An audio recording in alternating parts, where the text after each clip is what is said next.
Hi, Simon Mosca here, and welcome to my video.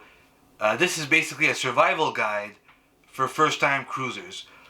Whether you booked your cruise and you have all kinds of questions, or you're debating on whether or not to book a cruise in the first place. This is my video with all the information you need.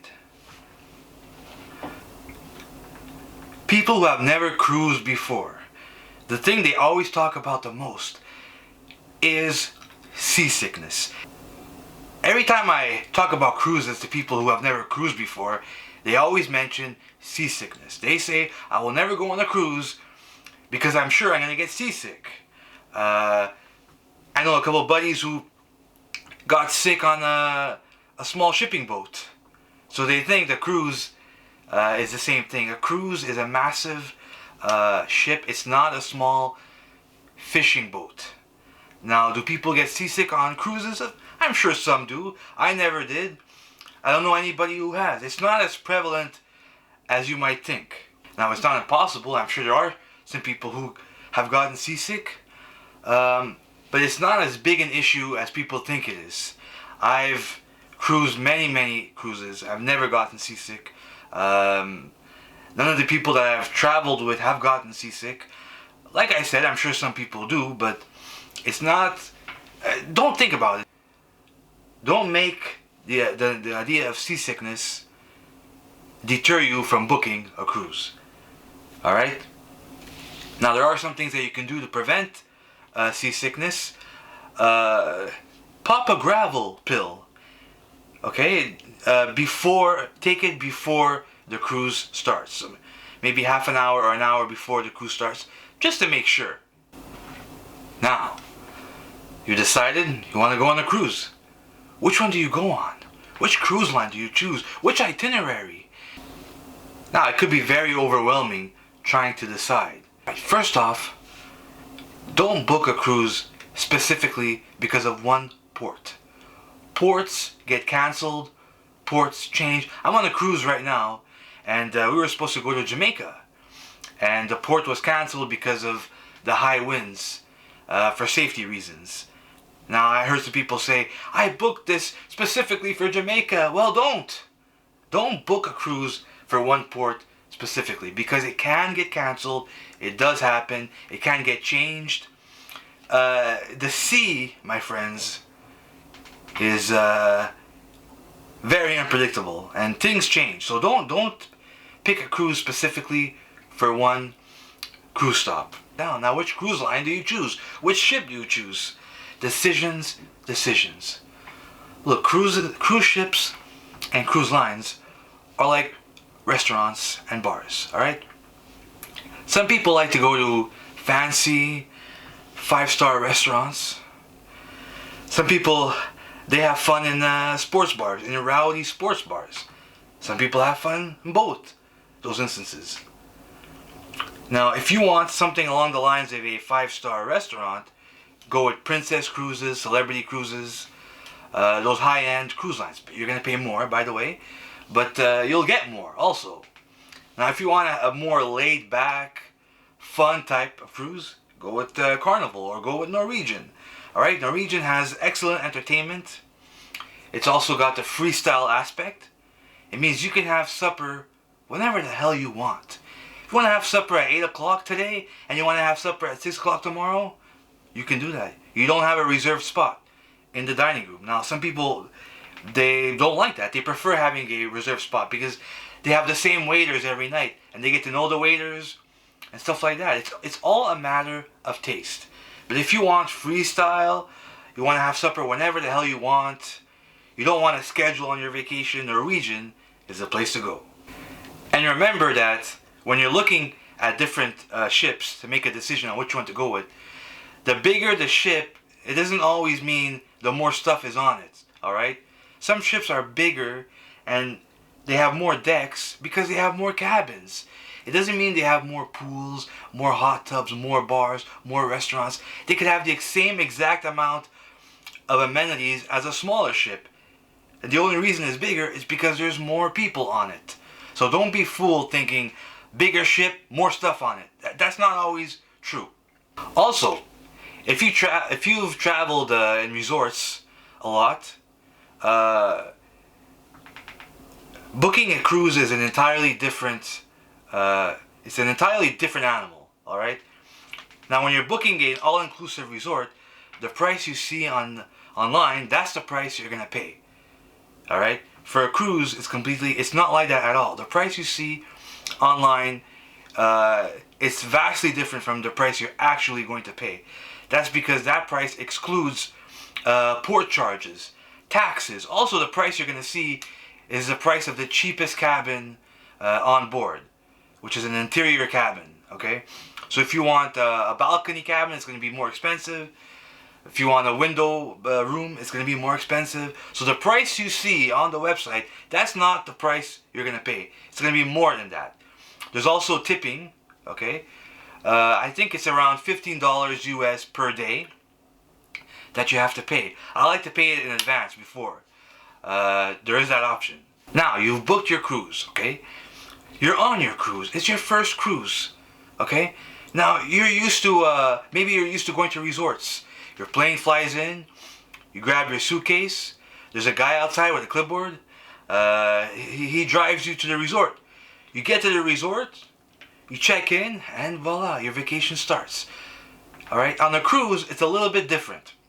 You're going to go to the cruise terminal, you're going to fill out some paperwork, they're going to give you a number, a paper with a number on it, and that's your group number. Now you're going to sit down in a waiting room area, and they're going to call out people by their group numbers. So group 1, group 2, and you look at your card. And it could take about an hour sometimes. Now maybe you're sitting there saying, God damn, why did we pick cruising? Why did we not go to a resort? Now you're going to get on the ship, and everybody is on the same schedule. Okay? Everybody, as soon as they get on the ship, they're going to go to the buffet. It's going to be around noon. You want lunch, you're going to go to the buffet. Guess what? It's going to be crowded with people. You're going to go in the elevators. Crowds. You have a question. You want to go to guest services. Crowds. And you're going to think to yourself, good Lord, it's crowded. Why did we not go to a resort? Now, on top of all this stuff, you're going to be hearing announcements on the PA. You're going to be hearing sirens and horns blasting because they're testing out their safety equipment. Okay. At the same time, you have to go to a muster drill around 3 o'clock in the afternoon. Basically, they're going to teach you how to put on a life vest, what to do in case the ship sinks, and all this kind of stuff. And you're going to be thinking, this is not a vacation, all right? There's sirens blasting, there's crowds. I got to go to a muster drill. I gotta learn how to put on a life vest. I gotta do all this stuff. Well, that's only the first day, okay? Well, the first half day. The first half of your first day of your cruise is a little bit hectic. It's very crowded. But once your muster drill is over, I like to call that the official, real start of your vacation. Now, don't let that first half of the day make you in a bad mood and make you wish you went to the resort instead of a cruise. Alright? It's only hectic for that short amount of time. Just calm down, relax, and it'll be over soon. Then you can really start your vacation. Alright, now here is another pointer for first-time cruisers. Go to the welcome aboard show, okay? It's fun. It's on your first day of your cruise. You're going to meet your cruise director. And sometimes he or she will give you some information about the cruise. They're going to also give you a little sampling of the entertainment that's going to be on board. If there's a magician, they might make the magician come out for a couple of minutes to do his thing. If there's a comedian, they're going to get the comedian out there to do 5 minutes of his routine. And you're going to get to know all the entertainment that's going to be available to you on board, as well as meeting your cruise director for the first time. Now, if you don't know what a cruise director is, it's basically the host of your cruise. And if you have a really great one, it's going to make your cruise amazing. If you have a bad one, well, it doesn't really matter. But if you have a great one, it's going to elevate your cruise. And I've had some amazing cruise directors. And they really make the cruise a lot more fun. And on your welcome aboard show, that's when you'll discover who they are and you'll meet them for the first time. So go to the welcome aboard show. And here's something that I didn't know at the first couple cruises I went to, okay? There's game shows. There's these little game shows like Dancing with the Stars, the Perfect Couple game show, the Newlywed, Not So Newlywed game. Don't skip out on these. These are a lot of fun. People really laugh, and they incorporate your fellow guests. And sometimes you'll see the same person in many games because you sign up if you want to play. These games are so much fun. Don't skip them. Go to these game shows. I'm telling you, you're gonna have a laugh. Okay, they're so much fun, and you're gonna get to see your fellow guests up there making a fool of themselves. Now, if there's one thing I enjoy, it's watching other people make a fool of themselves. For once, it's not me. By the way, when you're on the cruise, how do you pay for stuff? You gotta carry your wallet around? No. Alright, this is your, if you're cruising Norwegian, this is called a freestyle card. On other cruise lines, they call it something else. This is directly linked to your credit card. Or you can put cash on it. And every time you buy something, they scan it, and voila. So you don't have to carry your wallet around. By the way, this also is your room key card. So don't lose this. And if you do lose it, go to guest services and tell them right away. Otherwise, someone will grab it and go gallivanting with your card, buying all kinds of drinks.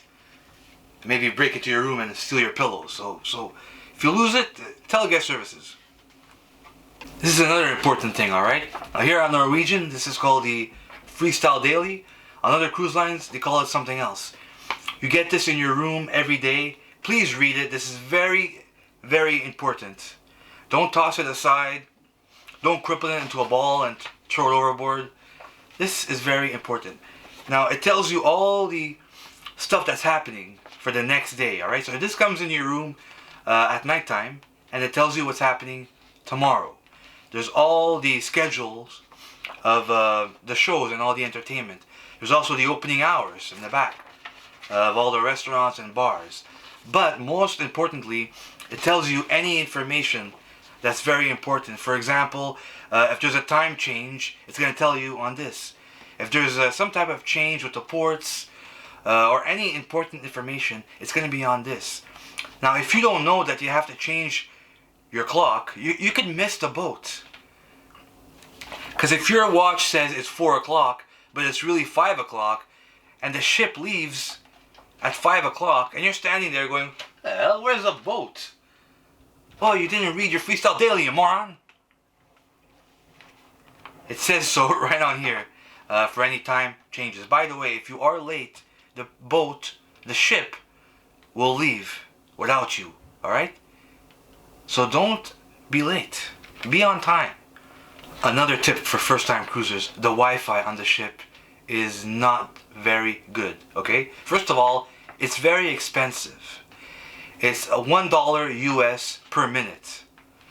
They also have internet packages. Now I know you're thinking $1 a minute. That's not a lot. Yes, it is. Because the Wi-Fi is very slow. So if you want to check your emails, or you want to shoot off a message to someone, check in on your family, it could take about 5 to 10 minutes. Alright? Now that's going to cost you $10. I'm Canadian, so that's $10 US just to send an email. It's a lot.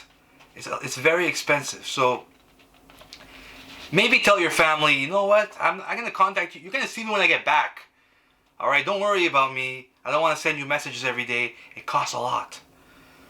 Like I said, there are packages, but the thing is, people buy packages, and then they find out that the Wi-Fi is so slow, it's impossible for them. They can't watch stuff on Netflix, and they feel like they've wasted their money. So, you know, it's up to you. I would not buy the Wi-Fi package, but if you really want to, go ahead. I'm not your dad. But just know ahead of time that the Wi-Fi, unfortunately, is very slow, very unreliable, very expensive. You know what else is expensive on the cruise? Strangely enough, water.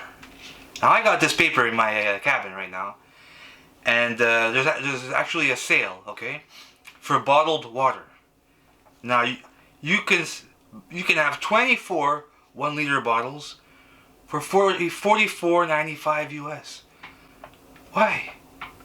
Why do you need 24 bottles of water? Why? For God's sakes, are you trying to build a pool in your cabin? Water is free on the ship. When you go to the bar, you order a drink, you can ask the bartender to give you a glass of water. There's so much water on the cruise. At the buffet, there's a water station for free. Just bring an empty water bottle, okay? You can ask the bartenders to fill it up for you if they're not busy. If they are busy and you ask them, you're going to annoy them, okay? Technically at the buffets it says don't fill up your water bottle. And don't. If there's people around, you're going to make them annoyed and you're going to slow down the traffic, alright? But there are some stations where nobody's there. So use that one. Fill up your water bottle. Don't spend $45 on bottled water. Now, I know what you're thinking. Bottled water, Simon. It tastes better than the regular water. No, it doesn't. Don't be a moron. By the way, you can check your account every single day. You can check it on your cruise line's app on your phone. You can check on your television in your cabin. Or you can request a printout at guest services. Please do so every day, because if there's something wrong, there's a discrepancy, and you see it that day, it's a lot easier to get it fixed. This happened to me a few years ago. I went to a bar on the cruise. The waiter took my card and he was gone for a long time. Finally he got back to me and with my drink. Later that day I checked my account. There were 7 drinks on there that I did not order. Now thankfully I went to guest services right away. They were able to fix the problem right away and they refunded me. Now if I didn't see this until day 7, maybe it would be a lot harder to fix this problem. Say, hey, like last week I have 7 drinks here that I didn't buy. They're not going to believe me. It's a lot more difficult. So check your account. Sometimes things happen because when you want a drink, you give your card to your waiter and he goes somewhere else. He goes gallivanting somewhere with your card. So who knows? It could be a mistake. They could put the wrong drink on your card. Anything could happen. So check your account daily. That's the other first-time cruisers tip. And basically that's all I can think of right now to help you. If you have any questions, please comment on this video. And also, why not subscribe? You know, help a guy out, for God's sakes. Hopefully I've answered all your questions. And hopefully I convinced at least one person to go on a cruise, because you should do it. Cruising is great. It's very popular type of travel. And if you're worried about seasickness and all that stuff, cruising would not be popular at all if everyone got sick on the cruise. Alright? Nobody would go cruising if that happened all the time. Stop thinking about that and start thinking about all the good stuff about cruising. The entertainment, the food is top notch.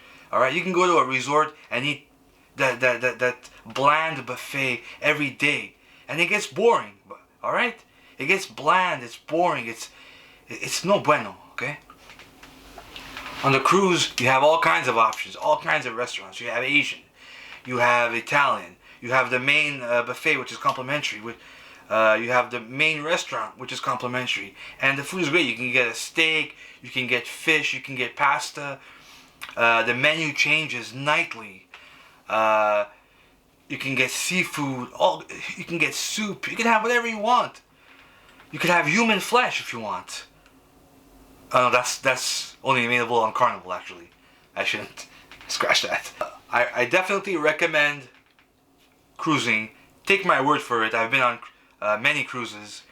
And you think I'm gonna lie to you? You think I'm gonna waste my time making a video convincing you to go on a cruise when cruises actually suck? Why would I do that? Why would I waste my time? Take my word for it, alright? Anyways, thanks for watching, and if you have any further questions, just ask me in the comments. Alright? Don't be shy. So yeah, this has been Simon Mosca with my survival guide for first-time cruisers. Thanks for watching. See you next time, jackass. Now, by the way, this is your lifeline when you're on the cruise. Not literally. If you fall off the ship, don't think this is gonna save you. But